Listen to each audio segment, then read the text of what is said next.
So I just wanted to know, does the department have any data on the effect the tobacco excise is having on public health? Thank you, Senator. So the department routinely looks at both smoking and vaping rates across the population. So if you mean, do we look at smoking rates? Absolutely we do. There's a variety of data collections that we monitor to check smoking rates in Australia.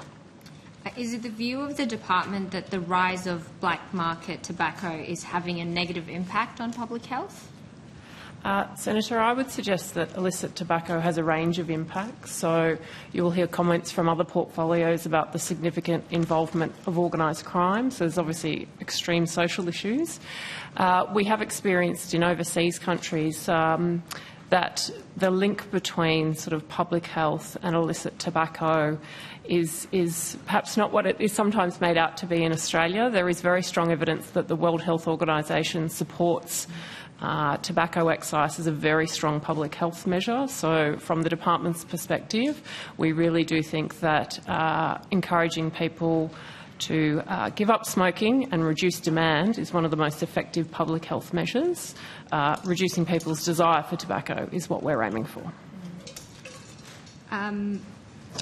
We definitely appreciate that we want to reduce people's desire to smoke, but in 2024 to 25, smoking rates in WA specifically rose to 12% from 10% in 22-23, and that was the first rise in 30 years.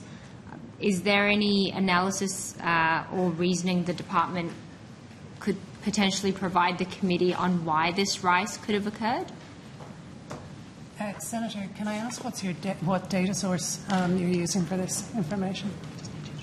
Sorry, Trish Clancy, First Assistant Secretary, Population Health Division. I can get that for you. This was widely reported over the month of October, but I can get the exact source for you. But I can answer in general. Yeah, this is specifically for WA, so I'm not talking about the entire country, but I guess asking you guys as the Department of Health to give an indication of why that rise could have taken place. So over the last 25 years, we've seen a decrease in smoking in general. That does not go in a straight line. You tend to see slight ups and downs within the trend of decreasing. It is not the first time we've seen either a plateau or an increase in WA or other states. It is a reasonably small number. It obviously causes us concern. Any indication of smoking rates rising are of concern, and we're constantly monitoring to see that we have the most effective policies in place to make smoking unattractive and make it easy to quit. But one data point isn't enough for us to confirm a pattern. It's obviously a concern, but it isn't a pattern at this point. Is there any analysis the department's doing to measure whether this is developing into a pattern across other states? Or so some of the highest quality data we use in this space is the National Drug Strategy Household Survey. That's done once every 3 years. It's currently data is being collected this year. Results will be available next year. So that will be a very good quality nationwide set of data that will help us look at the trends over time. And that's what we've used for many years. Do we have a timeline or date when the report's going to be released next year? I'll find that information for you in the next while. Thank you. It was interesting to hear Premier Roger Cook, who was quoted in the West Australian on 20th of October about these figures in particular, and when these figures were released, saying that migration was the cause of this rise. Is the department aware of any particular surge of migration that could have caused this rise? We are not. No.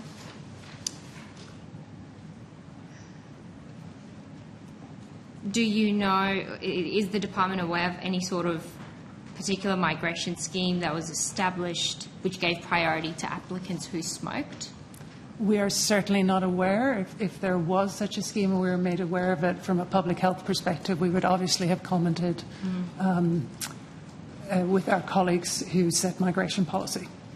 And I know that we're not to ask departments of opinions, but with your expertise and background, would you comment and say that migration has anything to do with the rise of smoking, not just in WA, but anywhere in the world? It's extremely hard to call that without having evidence or data in front of me, and it's not evidence or data that I have ever seen. Does the department believe that current tobacco excise settings from a public health perspective are appropriate? So World Health Organization advice is that excise is a good tool to make tobacco less attractive and to pursue the public health goal of reducing consumption of an addictive good, tobacco, that is unhealthy and kills people. Is the department aware of the rise of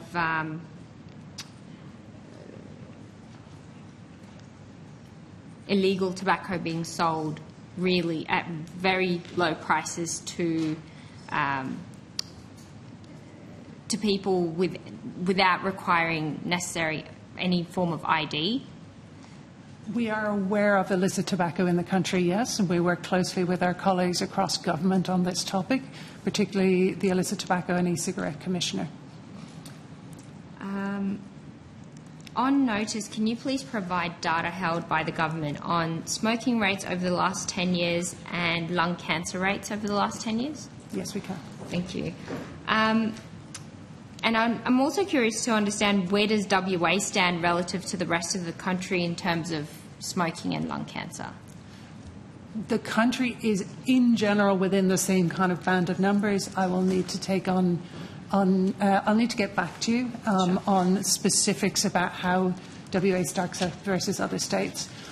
There are no massive outliers that I'm aware of. Does the department expect smoking rates to continue to rise? Well, we're not in a position to say they have risen yet. We have some indications of potential rise, I would say, rather than we know they've risen. Our hope is that the sequence of policies that we've put in place and continue to put in place, there are measures that went in July 1 this year, would continue to decrease smoking. We spend our whole lives worrying it might go back up. That's kind of our job, to worry about it. And so we're very mindful and monitoring constantly, kind of periodically. And the survey that you mentioned that would come out next year, would that give an indication of whether there's been a rise or Yes. what the trends are? Wonderful. Great. Thank you, Chair.